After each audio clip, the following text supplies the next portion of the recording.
నమస్కారం. ఒక పవిత్రమైన కార్యక్రమం ఈ రోజు మనందరం చేయబడుతున్నాం. వాస్తవంగా విజయ్ గారి తర్వాత మాట్లాడటం చాలా కష్టమైన పని, కానీ నా వంతు నేను ప్రయత్నిస్తున్నా. ఎవరు ఊహించిన విధంగా మనం అందరాన్ని పునర్నిర్మాణం చేసుకుంటాం జరిగింది.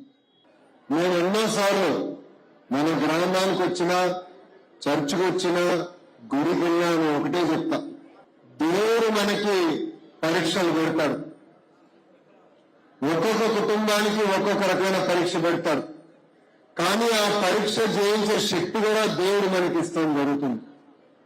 క్రిస్మస్ జరిగినప్పుడు కూడా నేను అందరినీ కోరాను, ఒక్కొక్కరిని మనం ఆదుకోవాలి. మన ఇంటి పక్కన ఉన్నవారిని మనం ఆదుకున్నాం, మన వీధిలో ఉన్నవారిని ఆదుకున్నాం. మనకి ఇంకెక్కువ శక్తి ఉంటే మన గ్రామంలో ఉన్నవారిని ఆదుకుని వాళ్ళకి అండగా నిలబడాల్సిన బాధ్యత మనందరిపై ఉందని ఆనాడు చెప్పాను. దేవుడు అలానే నాకు అవకాశం ఇచ్చాడు. మీ మందిరం పునర్నిర్మాణంలో నేను కూడా భాగస్వామ్య అవకాశం దేవుడు నాకు కల్పించాడు. శంకుస్థాపనకు నన్ను రమ్మంటే నేను రావడం చెప్పిన. ఆనాడు కండిషన్ పెట్టిన, సంవత్సరం లోపల పూర్తి చేస్తేనే రిబ్బన్ కట్టించి నేను వస్తాను. ఏ పని చేసినా ఒక సంకల్పం, ఒక పట్టుదలతో మనం చేయాలి. కాలం ముందుగా కానీ ఎక్కువ సమయం తీసుకుంటాం కాదు. ఒకటి అనుకుంటే మన మనసులో ఒక పని పడితే, ఒక పరీక్ష వచ్చినా అది ఎట్లా సాధించాలి, ఎట్లా పూర్తి చేయాలి, ఆ శక్తి మనలో ఉండి చేసి చూపించండి. కరెక్ట్ గా క్యాలెండర్ మారే లోపల రిబ్బన్ కట్టించి నన్ను పిలవమని వాళ్ళు కోరటం జరిగింది. నా కోరిక మేరకు ఈ పునర్నిర్మాణం కమిటీ ఏదైతే అద్భుతంగా ఈ రోజు మనం మందిరం కట్టారో వాళ్ళకి సభా తరపున నా హృదయపూర్వక ధన్యవాదాలు నేను తెలియజేసుకుంటున్నాను. ఇది ఒక ఉదాహరణ. మనందరం గుర్తుపెట్టుకోవాలి, పరీక్షలు ఉంటాయి, భయపడకూడదు. ఈరోజు సమాజంలో మనందరం ఎక్కువ భయపడుతున్నాం. పిల్లల్ని కూడా చూస్తున్నాం, ఒక ఎగ్జామ్ లో తక్కువ మార్కులు వస్తేనే అధైర్యపడుతున్నారు. అవసరం లేదు, ఇదొక పరీక్ష. మనకి పరీక్ష పెట్టాడు దేవుడు, ఆ పరీక్ష మనం సాధించాలని మనందరం సంకల్పంతో ఉండాలి. తల్లి 2019లో మీరు ఎదుర్కొంటున్న సమస్యలు నేను అర్థం చేసుకోలేకపోయా, నేనేంటో మీకు అర్థం వల్ల ఓటమి కాలయా. కానీ నేను భయపడలా. బాధనే సహజమే, నాకు బాధ కలిగింది, నేను మనిషినే. కానీ రెండో రోజు నుంచి పని చేశా, కసితో పని చేశా. గతంలో ఎట్లా పని చేశాను, ఇప్పుడు రెండింత కసితో నేను పని చేస్తున్నా. ఎందుకంటే మీరు నాకు ఇచ్చిన అవకాశం. మనందరం కలిసికట్టుగా పనిచేస్తే మన గ్రామాన్ని, మన నియోజకవర్గాన్ని దేవుడు ఆశీస్సులతో ఒక భారతదేశంలోని ఆదర్శ నియోజకవర్గం తీర్చిదిద్దుకోగలుగుతాం. అందుకే రండి, కలిసికట్టుగా అభివృద్ధి చేసుకుందాం. కులాలు వేరవచ్చు, మతాలు వేరవచ్చు, కానీ నేను అందరినీ కోరేది ఒక్కటే, చల్లగా హాయిగా కలిసికట్టుగా మనందరం ముందరికి వెళ్ళాలి. కష్టాలు ఉంటాయి, కలిసికట్టుగా ఆ కష్టాలను కూడా జయించడమని ఈ సభాముఖం మిమ్మల్ని అందరూ కోరుకుంటూ, ఒక మాటలో చెప్పాలంటే నేను ఈరోజు ఆశ్చర్యపోయా. మందిరంలోకి అడుగుపెట్టిన గురించి పాస్టర్ గారు చెప్పారు, ఎంత అద్భుతంగా మీరు నిర్మించారు. చెక్క పనులు కానీ, పాలిషింగ్తో సహా గ్రనైట్ కానీ ఒక అద్భుతంగా మీరు నిర్మించారు.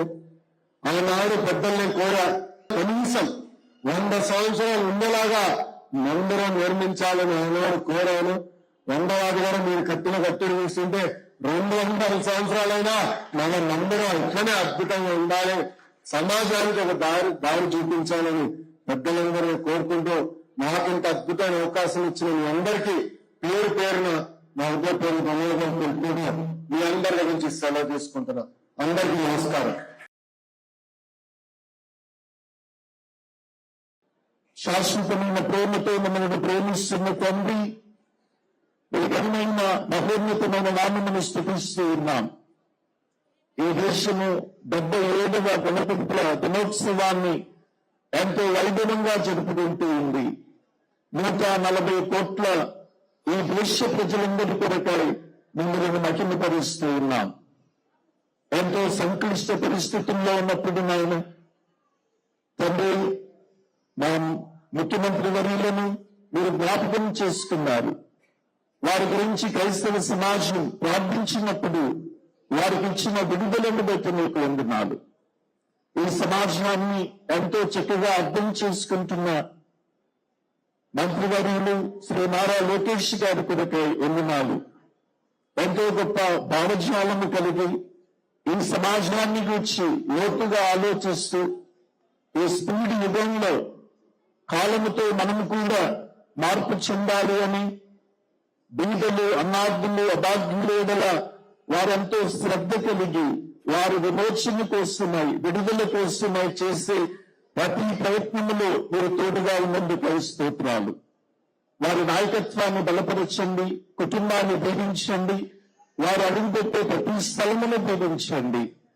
యేసు ప్రభువా మీకు వందనాలు. రెవరెండ్ డాక్టర్ కొడాలి విజయ్ గారి కొరకే వందనాలు. వారు దైవ బలముతో నడిపించబడుతూ ఉన్నారు. అందుని బట్టి మీకు వందనాలు. క్రైస్తవుల అనేక సమస్యలను మంత్రి గారి దృష్టికి తీసుకుని వెళుతూ వారు విడుదల కోసమే ప్రయత్నిస్తున్నారు. సోదరులు గౌరవనీయులు జోసెఫ్ పిఎస్ గారు నిమిత్తమై వందనాలు. ఆంధ్ర వాంధ్రులకి లేపదని సంఘము కొరకై, దైవజనులందరి కొరకై మీకు వందనాలు. వీరి నాయకత్వమును బలపరచుమని ఈ సమయంలో వారిని అభిషేకిస్తూ ఉండగా ఆకాశము నుండి ఈ దీవెనలు అనుగ్రహించి ఆరోగ్యము, క్షేమము, భద్రత, సకల దీవెనలు అనుగ్రహించుమని ఆత్మకూరు గ్రామమంతటిని దీవించండి. ఈ దేవాలయ మహోత్సవంలో పాల్గొన్న ఒక్కొక్కరిని, ప్రతి ఒక్కరిని దీవించండి. సోదరుడు చిరంజీవి గారి కొరకే వందనాలు. ప్రభు వారికి ఇచ్చిన బాధ్యతల కొరకే వందనాలు. ఈ గ్రామమును, ఈ ప్రజలను, ఈ నియోజకవర్గాన్ని, ఈ రాష్ట్రాన్ని, ఈ దేశాన్ని, ప్రపంచాన్ని వర్ధిల్ల చేయమని మీ ముందైన దీవెనలు దైవజనుల ద్వారా, మీ ద్వారా మంత్రివర్యులు శ్రీ నారా లోకేష్ గారికి వారి పరిపాలనకు అందించమని, ఈ రాష్ట్రమును సుఖశాంతులతో వర్ధిల్ల చేయమని యేసుక్రీస్తు నామములో ప్రార్థిస్తున్నాము తండ్రి. ఆమేన్. పరలోకమందున్న మా తండ్రి, మీ నామం పరిశుద్ధపరచబడు గాక, మీ రాజ్యం వచ్చును గాక, మీ చిత్తం పరలోకమందు నెరవేర్చినట్టు భూమి యందు నెరవేరు గాక. మా ఎడల అపరాధం చేసిన వారిని మేము క్షమించిన ప్రకారం మా అపరాధములను క్షమించుము. మమ్మల్ని శోధనలోని వ్యతిరేక దృష్టి నుండి తప్పించుము. రాజ్యము, శక్తి, మహిమయు నిరంతరము నీవే ఉన్నవి.